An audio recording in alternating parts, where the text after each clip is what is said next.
Jean de Lattre de Tassigny, issu d'une famille catholique et royaliste, est né dans cette maison en février 1889.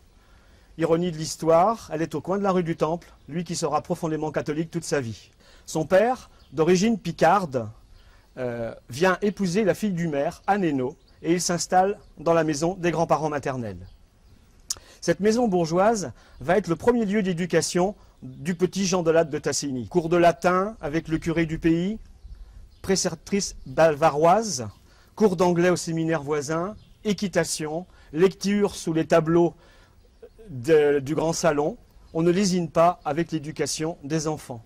Il rentrera au collège des Jésuites à Poitiers, il a 9 ans. Dans sa chambre, côté jardin, il prépare Naval, Saint-Cyr, se repose de ses blessures de la Première Guerre mondiale, vient se ressourcer après la libération de Strasbourg et de Colmar, et il viendra avant de partir en Indochine en 1950.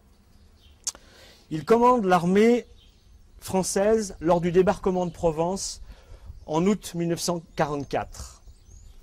Son armée, qui amalgame professionnels et résistants, va arriver la première sur le Rhin et sur le Danube. Et c'est grâce à cette action que Charles de Gaulle l'enverra signer la capitulation de l'Allemagne nazie à Berlin le 8 mai 1945. Jean de Lattre, maréchal de France à titre posthume, est enterré au cimetière de Mouilleron-en-Parais, aux côtés de son fils Bernard, qui est mort à 23 ans en Indochine, et à côté de son épouse. Sa maison natale est devenue un musée national, avec le label Musée de France et Maison des Illustres en 2011.